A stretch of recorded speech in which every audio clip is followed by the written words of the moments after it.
Welcome back to One Comic Book a Day, where I've managed to kill the ant infestation in our apartment. That gel works really well.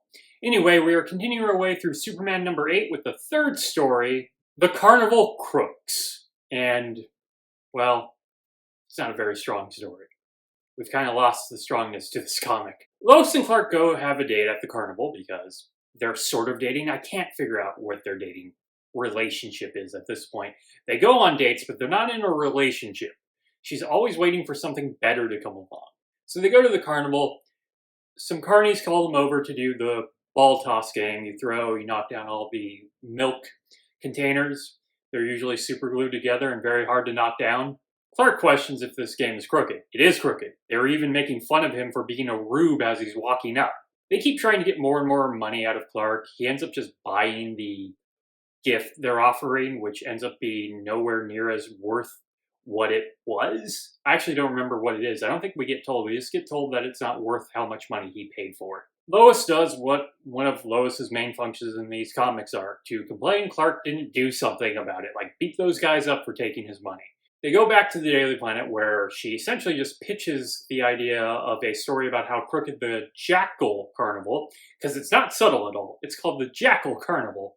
Harry is into it as long as she can prove that the games are fixed, so she goes over to the carnival by herself. Clark doesn't sound into it, but he's going to keep watch on her if she's going to go. So he becomes Superman, bright blue costume, red cape, Superman. She goes over to the game. They figure out she's a reporter right away and break her camera. She goes and complains to Mr. Jackel, the guy who runs the carnival. Totally a trustworthy type with the name Mr. Jackel. Jackel berates them and tells them that it will never happen again, and as soon as she leaves, he's like, good job, keep it up. Superman's still not really doing anything. This doesn't really sound like much of a job for Superman. Like, one call to the cops should really fix all this. That's why carnivals used to get pushed out of the town all the time. But another guy is cheated out of his money, and when he claims that they're cheating him, they start beating him up. Jackel made a call to make sure he got more carnival toughs, or carnies, or whatever, so Superman has to get involved. And you don't think a fight between a bunch of carnies and Superman is going to be all that difficult, but at one point they do manage to knock him down. It's like all those times where someone's able to sneak up on Superman and throw him over a railing. It's something that shouldn't happen, but for some reason does happen. I guess it gives it a little more conflict or a bit of drama that he might not be able to fight off these toughs, but he can catch an airplane. There's no way these carnival toughs are a problem for him, except the story sort of decided they were.